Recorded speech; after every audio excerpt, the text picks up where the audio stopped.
I'm going to talk to you tonight about how to be a remarkable person. And let me tell you about my speaking format. I always use a top 10 format. And I always use a top 10 format because in those 40 years in Silicon Valley, I noticed two things about speakers in Silicon Valley. They all suck and they all go long. And that is a deadly combination.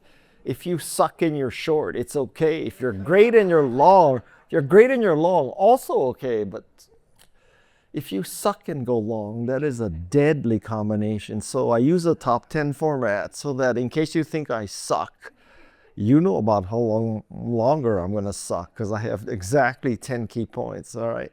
So a little bit of my checkered background. This is the Macintosh division circa 1984. We're in front of the Macintosh building.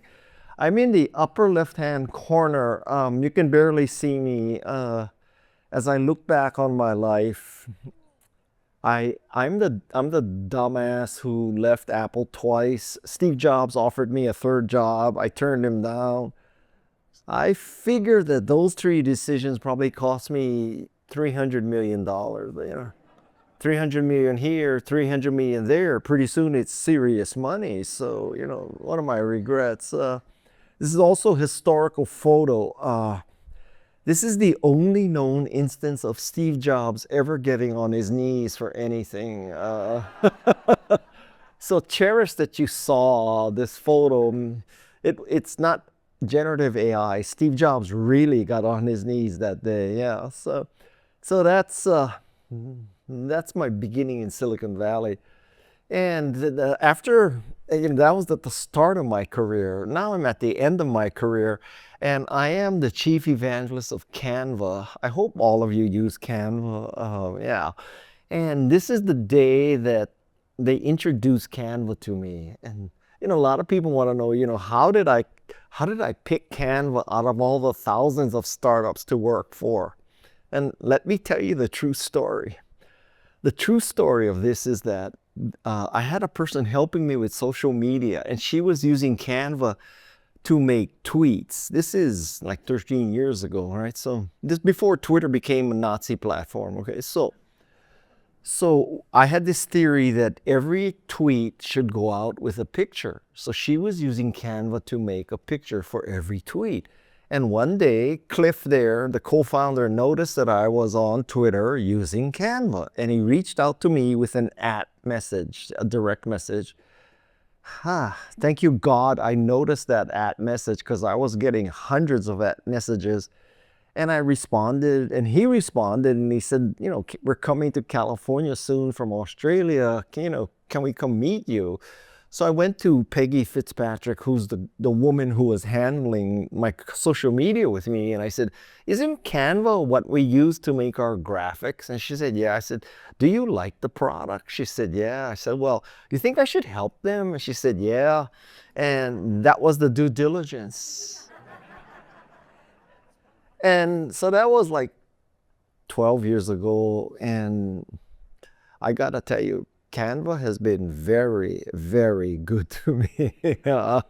And so now when people say, you know, what have you done in your career? I say, I work for some startups. You may have heard of them. There's Apple and Canva, and everybody shuts up after that. What's anybody going to say? Yeah, guy, you're a loser. You don't know how to pick companies. The truth is that Apple was 1983. Canva was 2023. Between those two times, I struck out a lot of times. But one of the lessons of Silicon Valley is that you throw a lot of shit up against the wall. 1% of that shit sticks. You go up to the wall, you paint the bullseye over what stuck, and you say, I hit the bullseye. This is advice for you students. You can always hit the bullseye if you paint the bullseye on the target after you see where the arrow went in. I guarantee you hit the bullseye, and then it's just a matter of selective memory. So, you know, if you ask these venture capitalists, well, you know, you did Apple, you did Cisco, you did Yahoo, you did Facebook, you did, you know, Instagram. You were so successful. You're omniscient and omnipotent. And then if you're a skeptic, you say, well, why didn't you do Theranos? Why did you do WebVan? Why did you do all those other stupid companies? And the venture capitalist will say to you, I told my dumbass partners not to do those deals. It wasn't me. So that's how it works in Silicon Valley. I now, my intellectual focus is on a podcast called Remarkable. I just noticed the screen's in the back. I don't know why I'm looking behind me to see what's on the screen. I'm just looking forward. It's so stupid. So I have this podcast called Remarkable People, and guess who I interview? Duh, remarkable people. So this is examples of some. So I think the most remarkable person I've ever met in my life is Jane Goodall. And I met a lot of people I'm ashamed to say I've met, but I never hung out with Jeffrey Epstein, okay? I never met him. If I knew anything about him, I would have avoided him. I would not, my name is, if my name is in there, it's because somebody said I bought a Kawasaki motorcycle. It's not, I never went to that island. I had nothing to do with it. So that's Jane Goodall. I got to tell you my last Jane Goodall story. So I was at her 90th birthday party or 91st birthday party.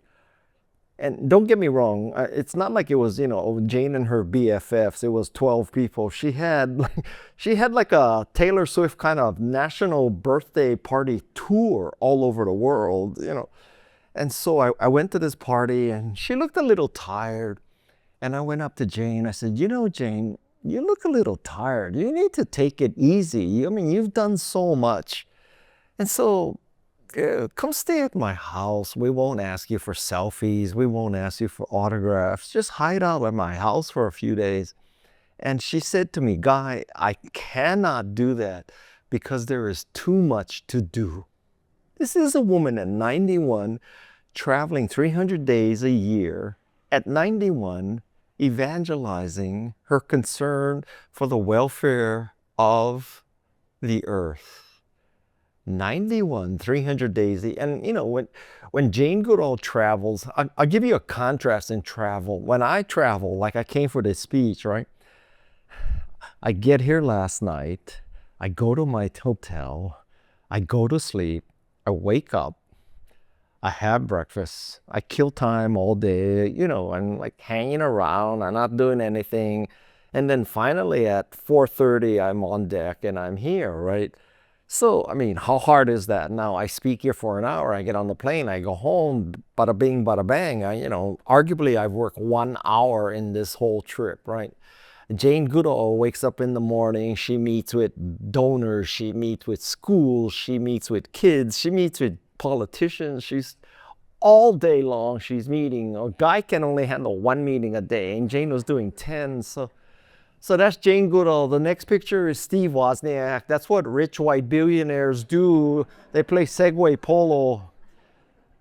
I prefer they play Segway Polo than destroy the United States, but that's a different discussion, Next to him is Melanie Perkins, the co-founder of Canva. Next to her is somewhat controversial because some people think that, he caused a lot of death. I believe Tony Fauci saved millions of people, so Tony Fauci is one of my heroes. Underneath Tony Fauci is Sal Khan, the Khan Academy guy. Next to him is Margaret Atwood. Margaret Atwood, who wrote The Handmaid's Tale. Now, I gotta ask, can I drop an F-bomb in this audience or no? Yeah, how many are going to be moral offended and, none of you? I don't want to hear any bitching after I do this, okay? Okay, I'm going to drop an F-bomb for you. So I truly admire Margaret Atwood as a writer. So I asked her, Margaret, what is your writing technique? Do you use Microsoft Word, the dystopian word processor, to write about dystopian times? She says, no, I write. I said, are you using a Mont Blanc fountain pen with an 18-karat nib? Are you writing on parchment made by Tibetan monks who've been chanting?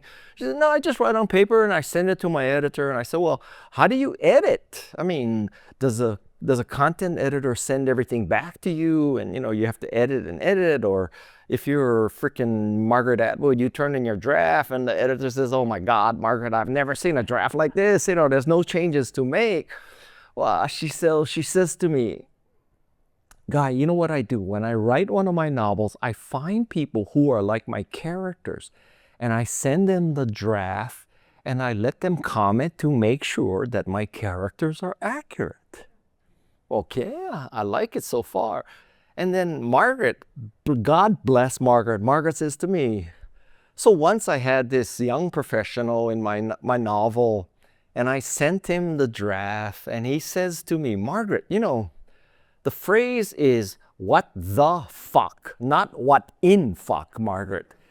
And this is how you actually roll a joint.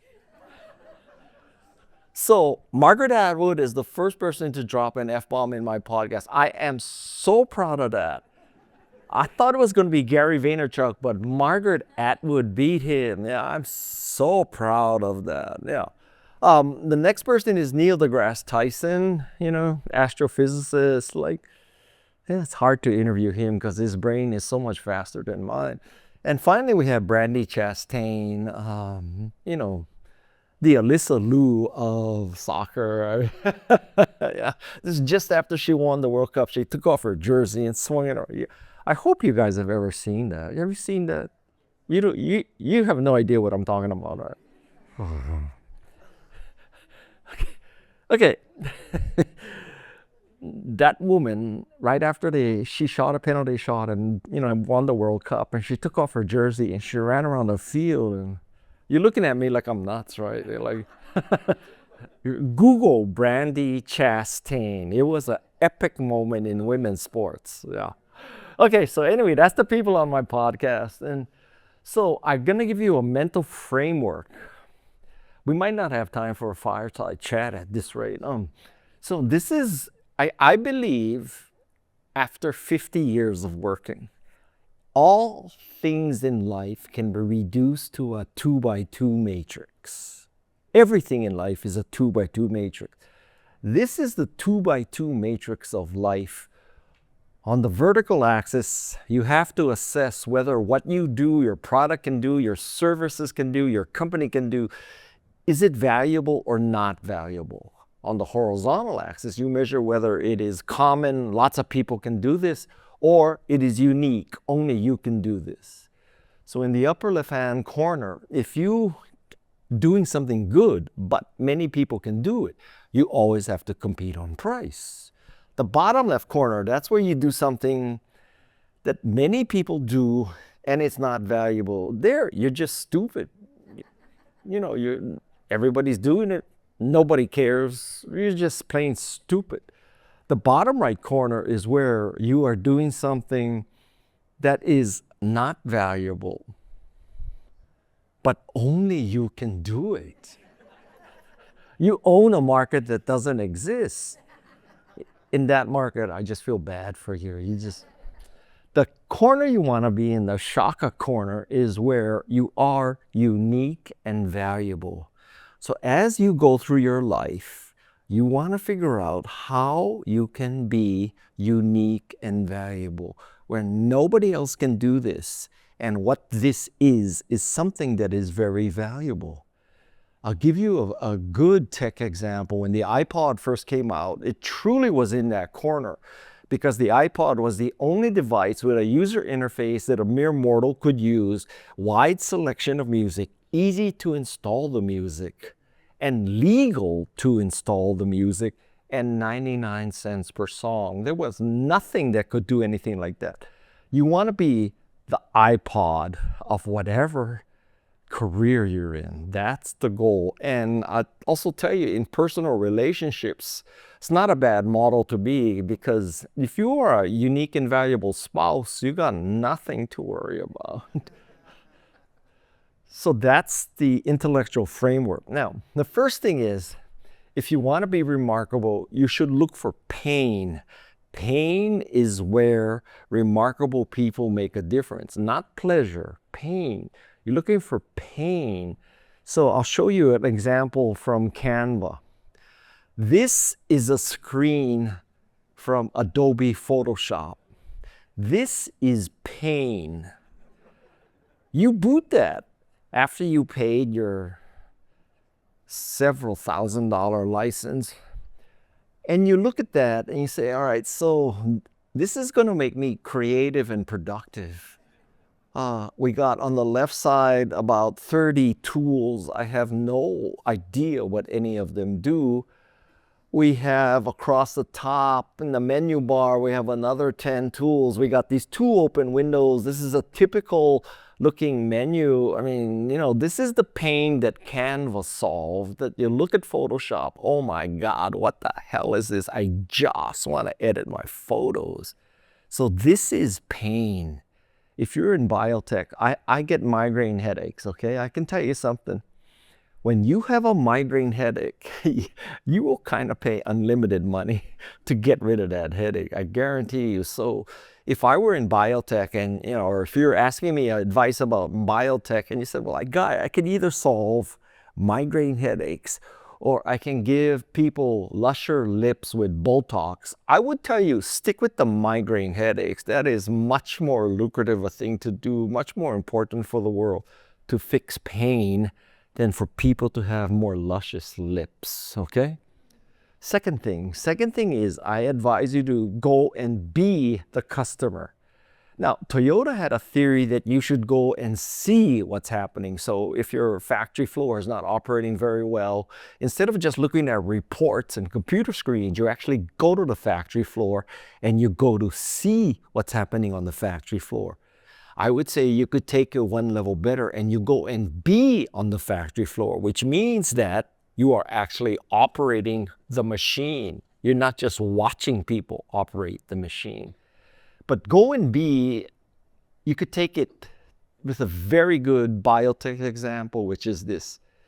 So this is a picture of people breathing through straws. And the reason why I put this picture up here is because I had a friend who had a consulting deal with a company, a pharmaceutical company. And the pharmaceutical company wanted to get, quote, closer to the customer. Closer to the customer is code word for we're going to hire McKinsey and pay them $5 million to tell us to be in the upper right-hand corner for your future edification. Whenever you hear that, it's McKinsey, $5 million. So what he did instead is he took the executive team of the pharmaceutical company, he put them in a room and he gave them straws and he made them breathe through straws. And after a few minutes, he said, you want to be closer to the customer? I made you into the customer. You're a pharmaceutical company. Some of your products are for people with asthma. Now you have a little idea of what it's like to live with asthma. It's like you're breathing through a straw your whole life. So I ask you, if you want to be remarkable and you want to go and be, what is the equivalent for you of breathing through a straw? And I can tell you, let's just take my favorite company, Apple. Do you ever have this experience? It could be Apple or any other company. You ever have this experience where you say, it cannot be that people at this company are using their own product. It just cannot be true. I'll give you an example with Apple. Apple system settings, all right? Apple system settings. I have no idea where to find stuff. Apple system settings in the iPhone, like right now, I have my iPhone up here with me, not because I'm checking text messages, but because of my hearing. And when we do the fireside chat, I may switch the input to my microphone, and I need my phone to do that, right? But right now with this phone on, I'm living in the fear that my wife is going to call me and this is going to ring, okay? So now you're saying, Guy, you're so stupid. There's such a thing as airport mode where you're not going to get interrupted, right? But I swear to God, I think with airport mode, if you designate some people as emergency contacts, it pierces the airport mode, right? Okay, so Guy, you could go airport mode, you could turn down the ringer, you could do this, you could do that, right? I cannot turn off Bluetooth because Bluetooth is what talks to my cochlear implants. I got to leave that on. So if I do about 5 different things, I think I have this in the state that I can quickly change to the mic, but I can prevent anybody from calling me or pinging me or texting me. Now, if I were to achieve that state, I will tell you, I will spend the next 2 days trying to reverse that state. Was it airport mode? Was it I turned the ringer down? Did I block the emergency contacts? I mean, honestly, if you ever get in this problem, I think the best thing to do is buy a Faraday bag and just put it in the bag. So anyway, I'm saying, obviously when Tim Cook speaks, he has some personal assistant shuts off his phone for him because no human being could actually figure out how to do this. So that's the kind of thing that, nobody at Apple has empathy for people who want, total silence without having to spend 2 days to reverse the total silence. It's just not possible. And then, if you have a MacBook Air, I'm going really deep and dark right now. If you have a MacBook Air, and there's no SD card reader because nobody at Apple has a DSLR, they all take pictures with iPhones. Nobody has a real camera, so nobody needs a slot to stick the card in. And if Tim Cook ever does that, he has a personal assistant to download the photos for him, so he doesn't care, right? It makes me crazy. Anyway. Number three is you should always work backwards from the customer, not forward from what you like to do. Lots of companies like to do this. They get successful and they say, all right, so we've been always selling books. We've been always selling chemicals. That's the business we're in. So we got to get more people to buy chemicals. So this is the chemical example. This is a picture, believe it or not, of an engineer at Kodak in 1975. I hope you know who Kodak is. In 1975, an engineer at Kodak, this guy, Steve Sasson, he invented that big device on the table. That big device on the table is the first digital camera ever made. Okay? That became their iPhone. Right? So that is the biggest thing right now. At the time, you could wrap your head around this. So Kodak invented digital photography. How many of you use Kodak digital cameras today, right? None of you. Well, I think it's because Kodak, they were constantly thinking forward. We are a chemical company. We put chemicals on paper. We put chemicals on film. We've been doing this for decades. We've been making billions of dollars. We're highly profitable. So we got to get more people to buy chemicals on paper and film from us. So they were working forward. That's what we like to do. That's what we know how to do. That's what we make boatloads of money doing. So we got to get all these people to buy more chemicals. If they would have worked backwards, they would have figured that people do not wake up in the morning saying, I have this burning desire to buy chemicals on paper. Where can I buy more chemicals on paper? They wake up in the morning saying, how can I preserve my memories? And for the longest time, the best way to preserve your memory was exposing chemicals on film to light, putting more chemicals on it, and getting a slide or a negative or a print. Fundamentally, Kodak was in the business of preserving memories, not selling chemicals. So as you go through life, as you try to create your companies and services, you work backwards from what they need and not forward from what you like to do. Number four is you should always ask simple questions. I meet a lot of people who think, oh my God, Apple was so strategic in 1976. They figured out, we had this broad vision for total worldwide domination. We're going to have personal computers. We're going to have phones. We're going to have tablets. We're going to have stores. We're going to have Genius bars in their stores. We're going to have an app store. We're going to be all these things. I hate to burst your bubble. It doesn't happen like that. Companies start because they ask very simple questions like these. Isn't there a better way? Why do you have to go to Stanford or NASA or Bank of America to use a computer. Isn't there a better way? Why don't we make an Apple I and Apple II? Second question, isn't this strange? This is my favorite ways of developing new products because it's totally unexpected. It's serendipitous, right? So, you're working for a pharmaceutical company, you're working on heart treatment disease, and you notice, isn't this strange? All the men who are in our sample test, they all have massive erections all the time. Isn't this strange? And that's how we got Viagra. I mean, nobody, there wasn't like somebody said, if we just get 1% of the people with erectile dysfunction, do you know how big our company would be? They were working on heart disease. And isn't it strange, that all these men are having all these great erections? And that's how Viagra started. So you could tell your teachers and friends, that's what you learned last night. Yeah. And then the third question is, why hasn't anybody else done this before? And I would make the case that this was the genesis of Salesforce, because Mark Benioff was working for Oracle. And the way you upgraded enterprise software back then is like teams of people with tapes and DVDs, and they descended upon you, and they took the company down and they changed all this stuff. And Mark said, well, why has no one done this in the cloud? Why don't we have software based in the cloud, not on tapes in offices? And that's the genesis of Salesforce. So these are the kinds of questions that people answer to be remarkable. It's not the highfalutin strategic kind of questions. It's really simple questions.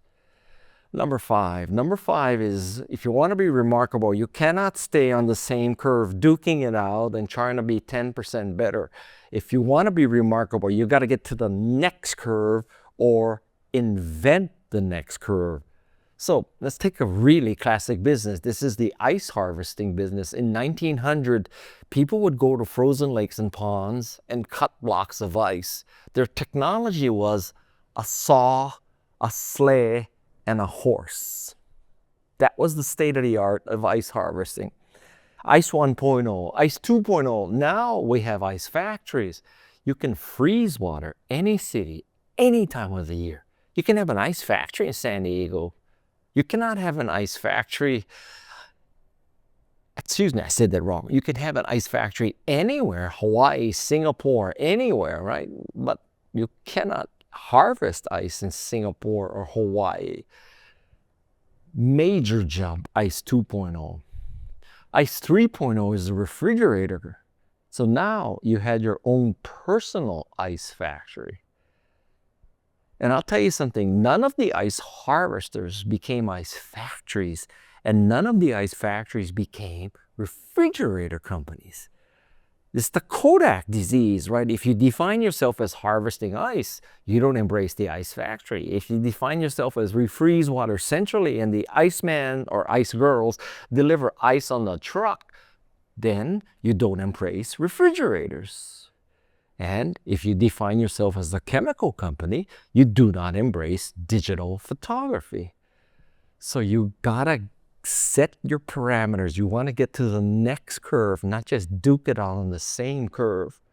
Number six is that, kind of like the song Don't Worry, Be Happy. What I've noticed in technology is don't worry, be crappy, which is to say that version 1 of any curve jump is going to have elements of crap to it. You cannot wait for the perfect time. The perfect time is too far away. It took Macintosh a good 10 years to really, approach the point of being extremely productive. We thought it would be instant January 25th, 1984, but it took about a good 10 years. This is Steve Jobs with the Macintosh 128K. Let me tell you, this was a revolutionary computer graphical user interface, right? WYSIWYG display, WYSIWYG printing, very, very rich programming environment, cute, really nice little floppy disk that was in a case that wouldn't get destroyed. There were like a lot of remarkable things about this. On the other hand, this computer cost $2,500. 128K sounds like a like just a boatload of RAM in 1984 it was, but I just ordered a MacBook Air with 24 gigabytes of RAM, right? And so we thought 128K, my God, what people gonna do with all that RAM? And then 400K floppy drive, my God, that's 3 times the size of an Apple II floppy drive. We had a secret project working on a Macintosh hard disk. It was 5 megabytes. 5 megabytes, roughly the size of a small font today, right? And I swear to God, we used to sit around Cupertino saying, what are people going to do with so much hard disk space? My God, 5 megabytes for $5,000. I mean, how can this be? Anyway, elements of crappiness. Elements of crappiness. But you cannot wait for perfection. You got to ship and then test. That's how it works, except in biotech. Don't do that in biotech. Number seven is, as you try to be remarkable and you jump curves and you work backwards from the customer, one reality check is you have to eat what you bake. And here's an example. This is a picture of IKEA. And IKEA is a remarkable company. This is their internals. This is not a store. This is, IKEA headquarters. And IKEA headquarters, they use their own furniture. Imagine if you went to IKEA headquarters and you saw all of them sitting at Herman Miller Furniture. You would have to say, IKEA wants us to buy these things in stores that we assemble. But for their own selves, they use Herman Miller or Steelcase. Something is wrong there, right? So the only way you can really get good at something is if you're eating what you're baking. You have to eat what you bake. Imagine if the people at Canva didn't use Canva. I mean, just the hypocrisy of it all, right? All right, so eat what you bake. Number eight is you have to plant a lot of seeds to be remarkable. I told you that we throw a lot of shit up against the wall and then we paint what sticks, right? Well, this is the saying, you got to put a lot of seeds in the ground to have something to paint around. This is a picture of acorns. So I got to tell you another story. My house, I live in Santa Cruz. My house had a hill behind it that was covered with eucalyptus trees. And Australia has sent us a lot of great stuff. They sent us Canva. They sent us surfboards. They sent us external monitors. They sent us cochlear implants. Cochlear implant was invented in Australia. But one of the things they sent to America that really sucks is eucalyptus trees. Eucalyptus trees, they grow so fast. They are so oily. They are just matchsticks waiting to blow up. And then when they burn, they put a lot of ash in the air, which makes the other eucalyptus trees burn. And so it's very bad to have eucalyptus trees on your property. So because I wanted to be Cal Fire Man of the Year, I decided that I was going to just devastate this hill. And I think we cut down about 300 eucalyptus trees, right? So I'm Cal Fire Man of the Year 2025. And then now I'm looking at it. So, what do you do with all those eucalyptus? Well, you chip it. So now I had this all these things just covered with eucalyptus chips. If you ever need eucalyptus chips for your sauna or anything, just contact me or come up with a dumpster. I take care of you. Anyway, so I'm looking at this thing that looks like, nuclear war just happened because in a sense we had the eucalyptus.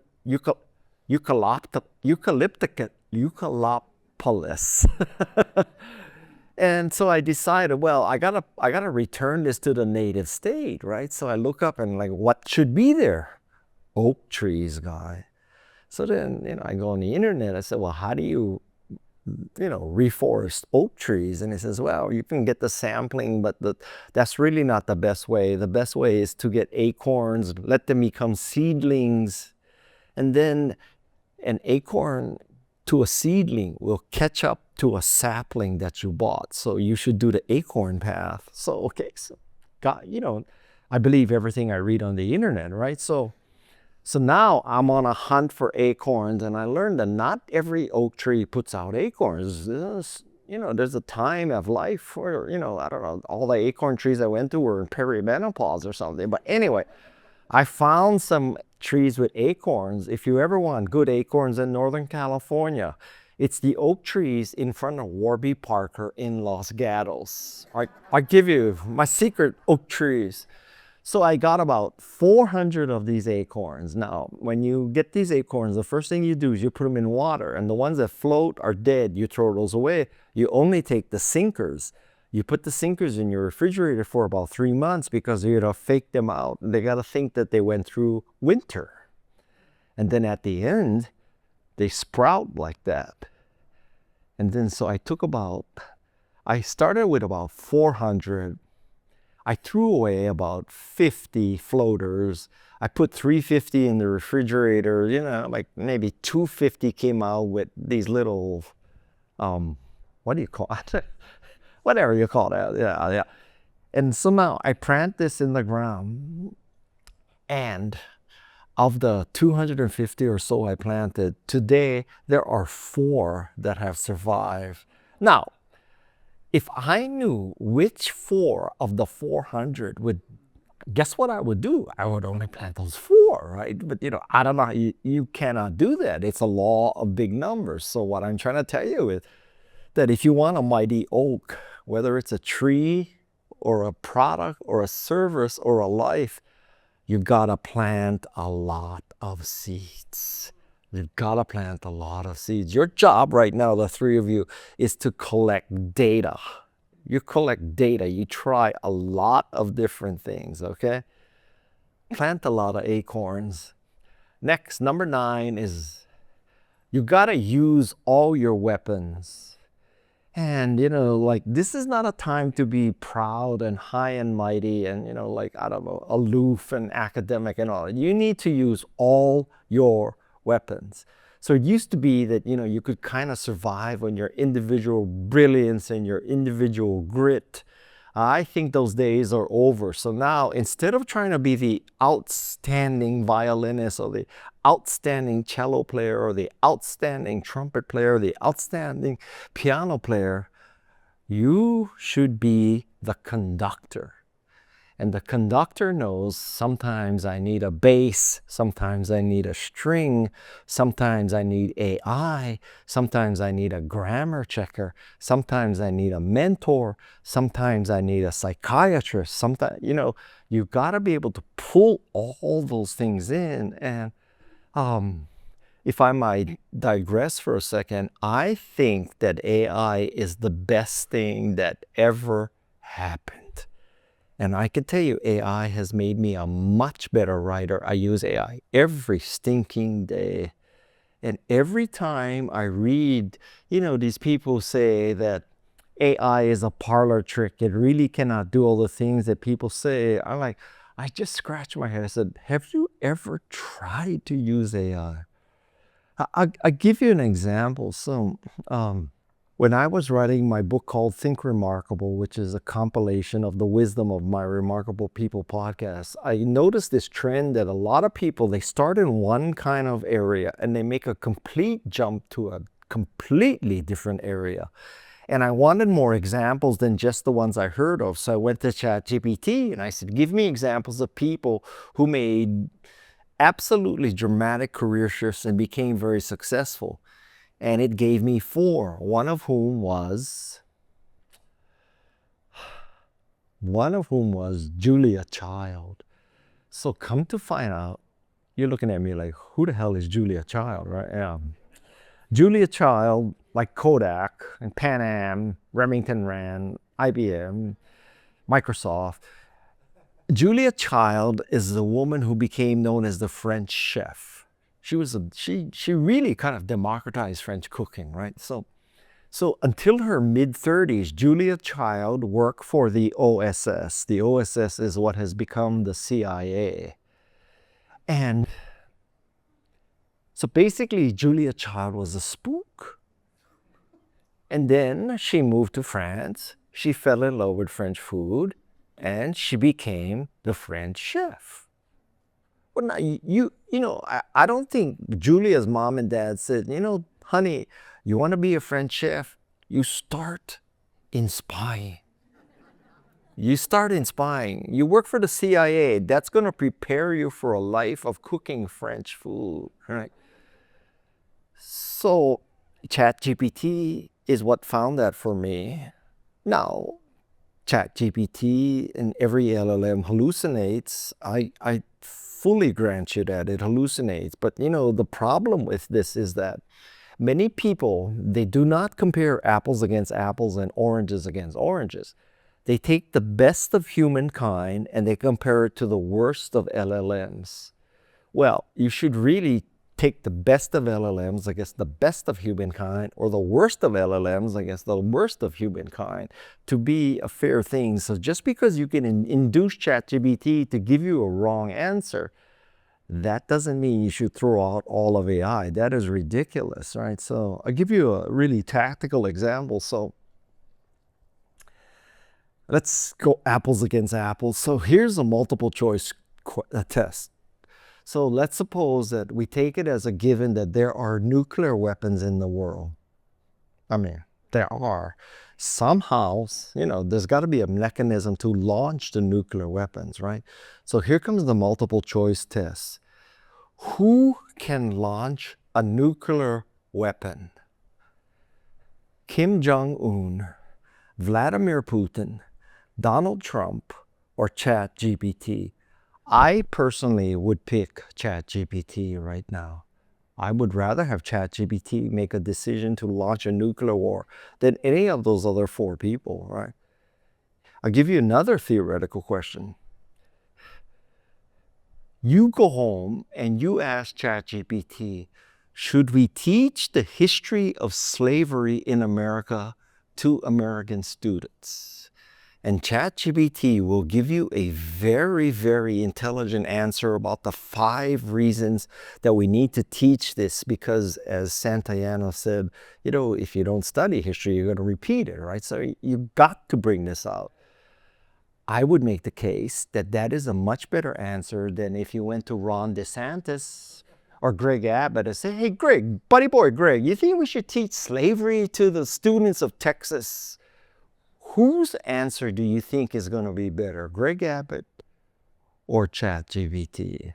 You know what I think, right? So I don't know how we got down that political hole, but anyway, so anyway, my point here is you use ChatGPT or any LLM. You just throw everything you can at it, and but you need to be skeptical about what it tells you.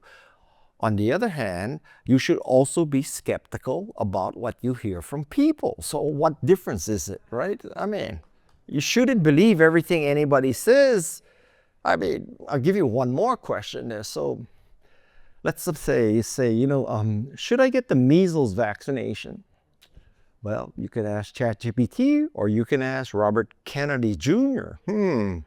Let's think about that for a second, right? I mean, whose hallucinations are worse, RFK Jr. or ChatGPT? I can tell you what I think. I get every vaccine as soon as I can.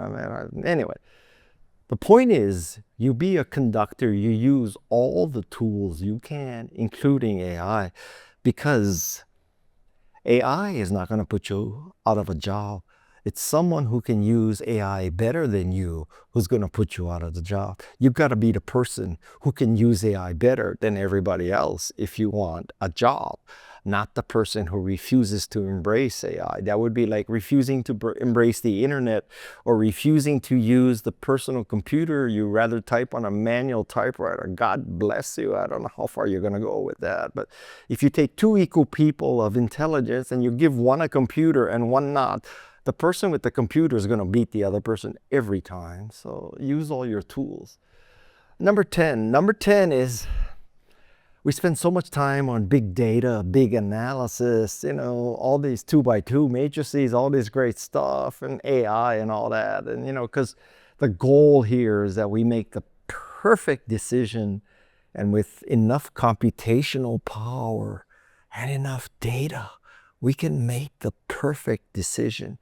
And I believe that is bullshit, that you can never make the perfect decision because the world just changes too fast. And you're never going to have all the data. You're never going to have all the algorithms. So what you should do is you take your absolute best shot. Take your best shot using AI, using big data, using everything you can. You take your best shot, and from that point forward, you worry about making the decision that you made right. That is, you implement your decision, because most decisions are not cut and dry. They're not black and white. You take your best shot and then you focus on making your decision right. Now, I'm going to give you a surfing example. So how many of you surf in this audience? Yeah, so a lot of surfing, I would make the case, most of surfing is you're sitting there and you're trying to make the right decision. You got to decide where to sit. You got to decide which wave to go for. That simple fact is based on, like, the wind direction, the wave direction, the height of the wave, what other kooks are going on the wave. Are you going right? Are you going left? There are so many decisions to make in surfing. That's what makes surfing so great, right? So, but 95% of the time, I swear, you're trying to make the right decision. But at some point, if you never make a decision, you never paddle, you will never catch a wave, right? As Wayne Gretzky or somebody said, you miss 100% of the shots that you don't take, right? So at some point you make a decision, or at some point a decision is made for you. At that point, it's you and the wave, and then you have to focus on making that decision right, not making the right decision at that point. So I want to show you an example of that in surfing.